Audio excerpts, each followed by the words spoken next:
Exato, renovados votos de uma excelente tarde de sábado, portanto, em especial a todos os telespectadores que sabiamente estão ligados à Revista Global. Portanto, vamos num chute de remate fazermos uma pequena análise, portanto, desta questão. Jorge Feirão, portanto, é novo reitor da Universidade Pedagógica, portanto, João Massango.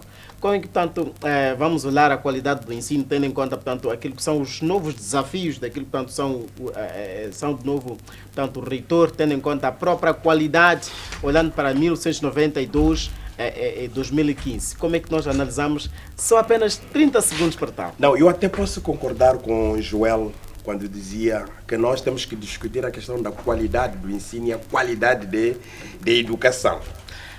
Quando falamos desses dois conceitos, entramos num outro fator, a questão motivacional, não é? Estão lá os professores nas escolas, dia e noite, trabalhando, a planificar, a fazer de tudo para transformar, para a formação do homem.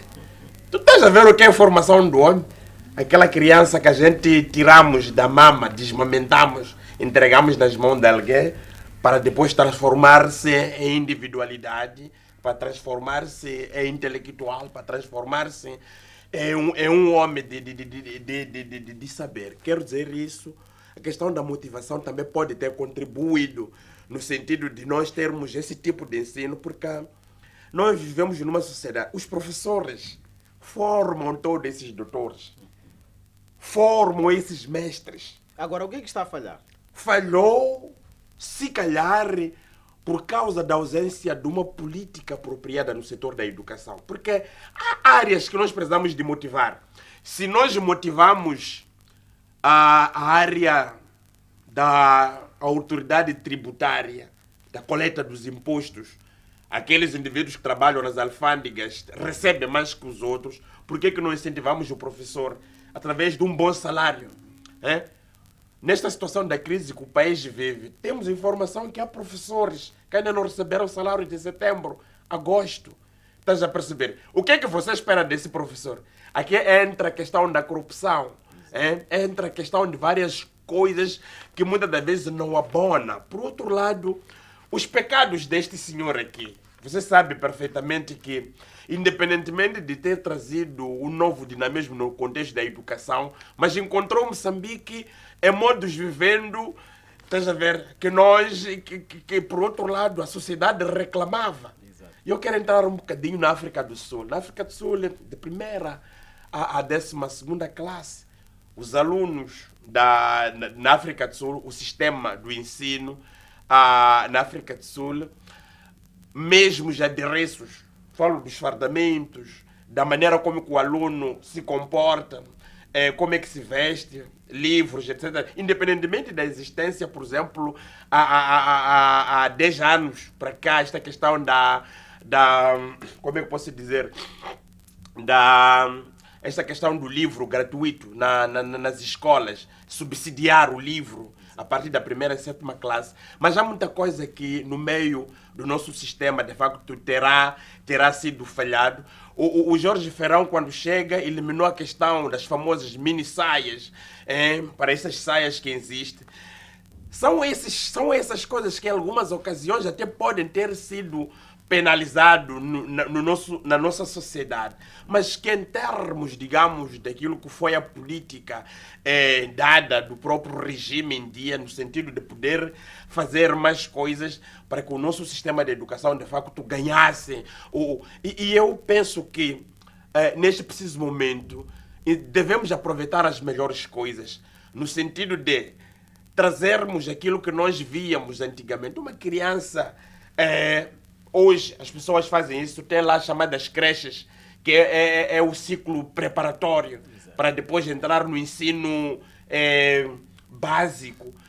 Então, eu entendo que essas coisas devem de facto ganhar para evitar aquela coisa que tem acontecido anualmente. Quando chega tempo das matrículas, todo mundo prefere aqui, na escola 3 de fevereiro, aqui na capital da República. Por que preferem 3 de fevereiro? É por causa da qualidade dos professores. Por que os professores da 3 de fevereiro não tenham, quer dizer, porque os outros professores das outras escolas, ao nível, mesmo lá na zona recôndita, Canguandambuza, lá, na escola primária de Canguandambuza, lá no Chibuto, lá, o professor não tem as mesmas, digamos, oportunidades que o professor daqui de Três. Então, são todas essas coisas que ao longo do tempo falhou. Algumas pessoas preferiam as escolas privadas, porque dizem que nas escolas surgiram essas escolas vilo, ou sei lá, porque lá dava-se o melhor. Tudo isto devido à falha que o próprio nosso governo falhou no sistema da educação. Entendo que se nós queremos copiar esses modelos, podemos buscar a experiência da África do Sul,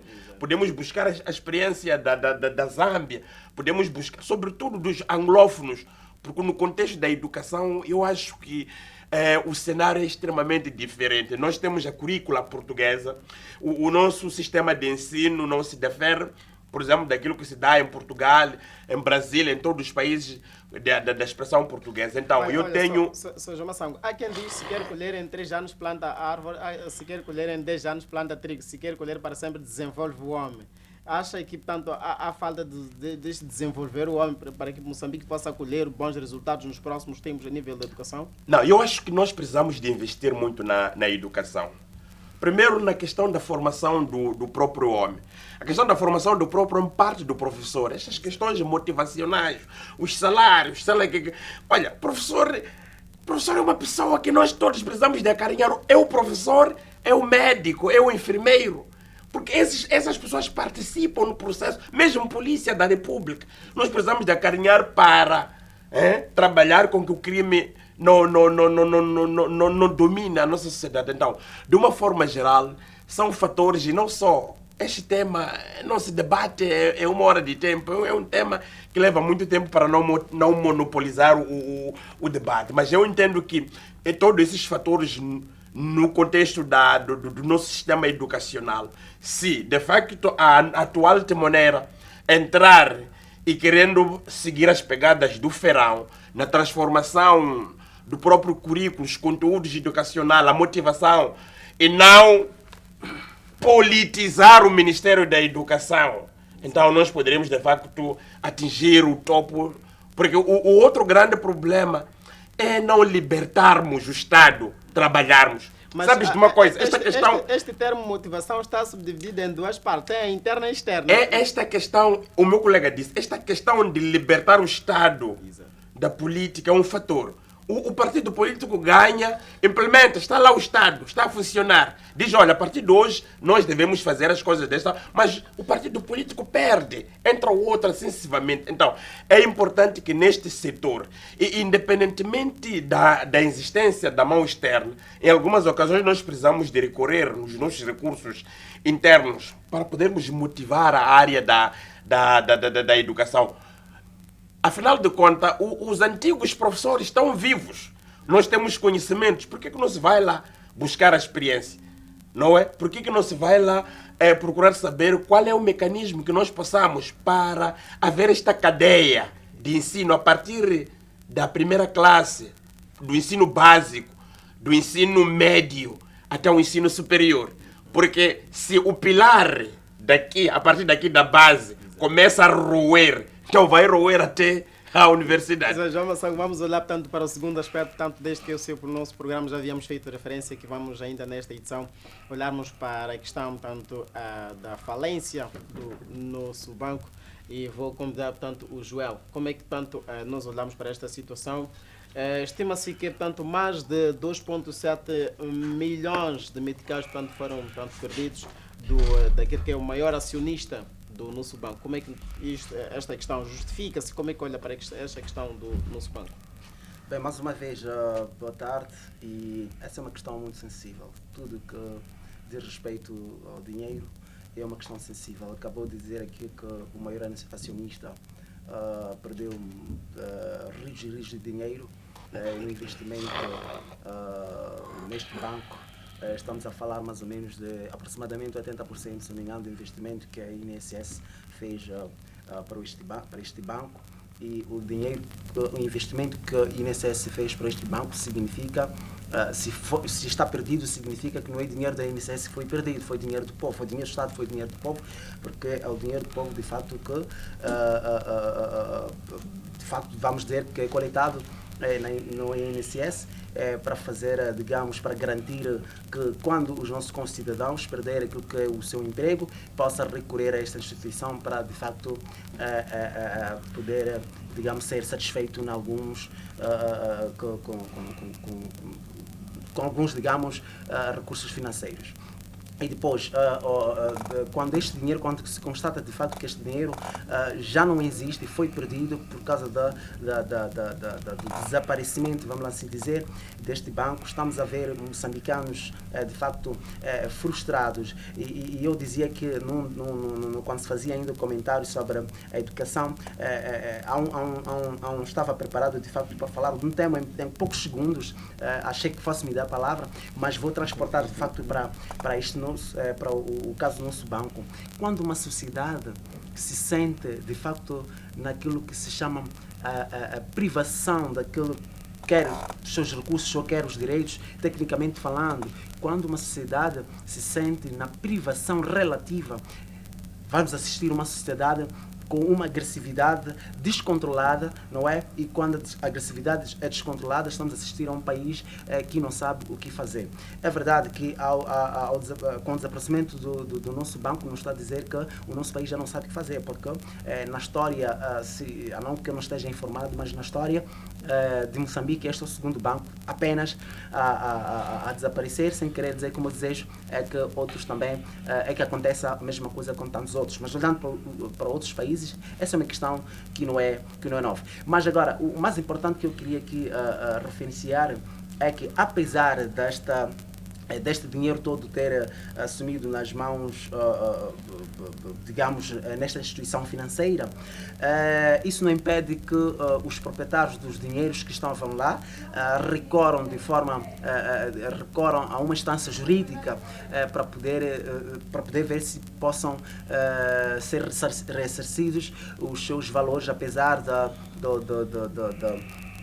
portanto, da informação que surgiu através do diploma ministerial do governo, segundo a qual só 20 mil meticais serão, independentemente do valor que o cliente tiver lá, só 20 mil meticais poderão ser ressarcidos. Não, mas até porque essa questão trata-se, portanto, de pessoas singulares. De pessoas singulares. Exatamente. Até falando de pessoas singulares, eu diria, atenção, não estou a dizer que isto até não possa doer, mas há aqui uma diria, atenuante, porque pela informação que eu tenho, mais de 90% dos clientes que têm o seu dinheiro lá tem menos de 20 mil meticais. Exato, vamos ouvir o comentário do João Massang, se me permite. Tudo bem. Exato, João Massang, há quem diz o seguinte: em pleno tempo de crise em que Moçambique está a passar, acredito que alguém do governo tem conhecimento tanto da falência do nosso banco. E, portanto, alguém dizia: olha, Vicente, alguém tanto quer se aproveitar deste dinheiro para aliviar-se da dívida pública. Como é que olhamos para a situação, portanto, deste caso do nosso banco? Bom, eu observo as coisas de duas formas. Primeiro, vamos falar da perda destes 2,7 milhões de meticais no INSS. Exato. Segundo, vamos falar da recente ida do governo no Parlamento para poder discutir exatamente esta questão. E terceiro, vamos falar do posicionamento do Banco Central face à situação da crise dos nossos bancos. Exato. Primeiro comecemos do Banco Central. Todo mundo sabe perfeitamente que nós tivemos a oportunidade de assistir quando o Banco Central veio ao público dizer que alguns bancos estão de facto a enfrentar graves problemas e sobretudo o nosso banco, o rácio de solvabilidade estava abaixo do zero. Isso começando com o caso do Mozabanco. Estás a perceber? Só que mais tarde a situação do Mozabanco ficou resolvida, mas que a mesma medida não foi, por exemplo, para o nosso banco. Nós tomamos conhecimento e o alvoroço foi aquela que todos nós assistimos, de indivíduos que tinham lá os seus depósitos, que já não tinham a oportunidade de voltar a levantar os seus depósitos, falando de um número de 4.500 clientes que o banco tinha. Então, eu apercebi-me de uma coisa, e eu espero que os moçambicanos passam de facto a compreender a dinâmica desse nosso regime, desse nosso governo. Afinal de contas, quando a pressão é maior, as coisas mudam de um momento para outro. É a razão pela qual que o governo foi ao Parlamento explicar. E dizendo que não, os moçambicanos não poderiam ficar preocupados porque o Estado tem lá o tal fundo de garantia que poderia levar com que as pessoas que depositaram seus dinheiros poderiam encontrar. Olha, isto é aqui o grande problema. Mas por outro lado, para quem está atento, há 4 meses atrás, ou 5, se a memória não me falha, ainda este ano, nós acompanhamos o escândalo financeiro no INSS, que envolvia o Rogério Manuel e outras pessoas. Estás a perceber? Esse assunto para o governo do dia ficou apagado. Ficou... É um assunto que pronto foi dito e acabou. E onde surge esta situação? Então, quando surge esta situação do nosso banco, veio também levantar um outro problema, tal como dizia o meu colega. Instituto Nacional de Segurança Social, para nós é o banco de nós, os pobres. Estás a perceber? Onde as reformas, as pensões são depositadas. Inclusive a mim. Eu tenho meu dinheiro aqui. Exato. Eu, Massango, tenho meu dinheiro aqui. Que estão-me a descontar, vai para o Instituto Nacional de Segurança Social. Então, há uma polêmica em volta disto que acontece dentro do nosso país, em algumas ocasiões propositada. Estás a perceber? Não se faz sentido num verdadeiro Estado de direito, num Estado funcional, usar aquilo que é do povo para coisas sem sentido. Nós sabemos perfeitamente quais são os acionistas do nosso banco, quais são as pessoas que estavam em frente. Aliás, não só no nosso banco, estou a falar de uma forma geral dos bancos que nós temos aqui. São as elites da Frelimo que estão lá no topo, que estão a controlar. João Massango, só uma questão, talvez seja provocativa. Por que tanto, até o próprio acionista deste nosso banco aceitou o convite, tendo em conta que este banco é atual, é novo? Não é novo. O nosso banco não é novo. Recordas do BMI? É BNI ou BMI? BNI. Exato. É BNI ou BMI? É BMI. Então, este banco vem do BMI. Estás a perceber? E não só, nós acompanhamos, e eu estava aqui a tentar ver os números, as percentagens que foram publicadas pelo Banco Central, e exatamente a questão do rácio que esses bancos detinham. E nós vimos recentemente um estudo publicado pelo CIP, que não está na lista mais 5 bancos que vão... Isso revela um dado interessante para vocês, jornalistas, para a própria sociedade. Estamos aqui com um estudante universitário, ainda bem.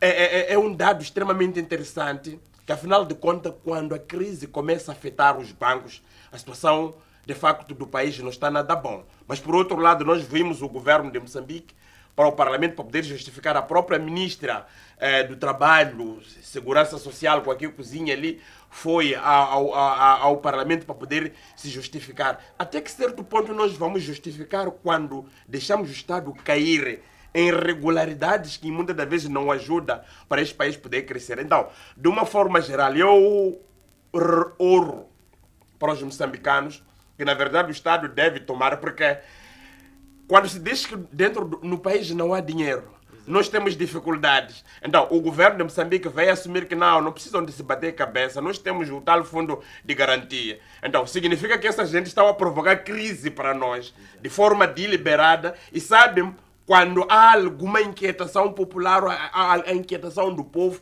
vai-se de facto se buscar o dinheiro. Então, eu quero dizer o seguinte... Por que nós não passamos para um outro cenário em que a nossa sociedade, os nossos governantes, nós os moçambicanos assumimos um papel para evitar esse tipo de coisa? Porque enquanto os moçambicanos se conformarem com esse regime, acharem que pronto, as coisas que estão a acontecer são agradáveis, nós vamos ter graves problemas. São bancos, olha, um banco em toda a parte do mundo, basta o banco começar a registrar os problemas que nós vamos ter. E ainda é cedo. Esperemos que nos próximos dias, e a partir da altura em que vai se declarar que os bancos já não têm dinheiro, este país foi à bancarrota. Vamos ouvir então últimas considerações do Joel, tanto face a estas questões, tanto são dois assuntos que nós abordamos. Últimas considerações do Joel, só apenas um minuto. Quanto à questão da banca, eu queria dizer que hoje, de facto, a necessidade de quer dizer, olhando para este assunto, esta polêmica toda, estamos a perceber que de facto estamos numa sociedade onde precisamos de facto daquilo que se chama direito à informação. Exato. Porque eu não desassocio esses dois pontos, porque a partir do momento que nós vamos ao banco e não somos informados sobre o rastro de solvabilidade e depois depositamos lá o nosso dinheiro e de um tempo para o outro já não temos lá o dinheiro, isso significa de alguma forma a falta de respeito para com o cidadão moçambicano, não é? E, portanto, cabe a nós, como sociedade, sabermos a partir de hoje, e quando formos ao banco é preciso que nos informemos mais ainda, é daí que eu falei de direito à informação, porque todos nós temos direito à informação, temos que nos informar de tudo. E aproveito, de facto, dizer que e sobretudo os bancos, quando entramos, muitas vezes aquelas meninas aí atendem mal quando nós pedimos as informações, porque depois vão gritar, vão dizer isto, mas aquilo, esquecem que é o direito de um ser humano. Do depositante. Exatamente. É o direito fundamental do depositante procurar saber de todas as situações, portanto, preliminares, antes mesmo do depósito acontecer. Portanto, hoje aqui a necessidade desta educação financeira por parte da sociedade e a responsabilidade por parte dos bancos saberem dar as informações preliminares para que isto de facto não volte a acontecer, porque estamos a falar de homens de famílias, pais de famílias que perderam os seus empregos e não se sabe o que vão fazer com seus filhos em casa. Estamos a falar, portanto, do dinheiro que foi injetado no INSS e depois já não se sabe onde encontrar este dinheiro. Portanto, é uma situação sensível e complicada, só esperamos que isso de facto se resolva para que há uma lista aqui, de facto, como disse o Massam, de bancos que correm risco de cair. Falava do rastro de solvabilidade, o nosso banco, pela informação que eu tenho, tinha mais ou menos 10%, quando o limite tem que ser 15%. Temos vários bancos que Era têm 9,6%. Exato, então, já estava a dar sinal aí, mesmo. portanto, do tempo, mas o certo é que, portanto, até o próprio dia em que o nosso banco fechou as portas, é que já recebia clientes. Só 30 segundos, já não temos tempo, só 30 Não, segundos. eu não quero falar de coisas, eu só quero continuar como moçambicano. A situação que aconteceu lá em Capresagem, Tete, o número cada dia que passa sobe. Então, as nossas sentidas condolências aos moçambicanos, independentemente da coisa, como é que, da tragédia, como ocorreu, mas nós devemos ressentir como moçambicanos e permitir que as pessoas que tenham de facto algo a oferecer, os líderes comunitários abram as portas, porque trata-se de uns sentimentos que nós temos, não é política. Obrigado.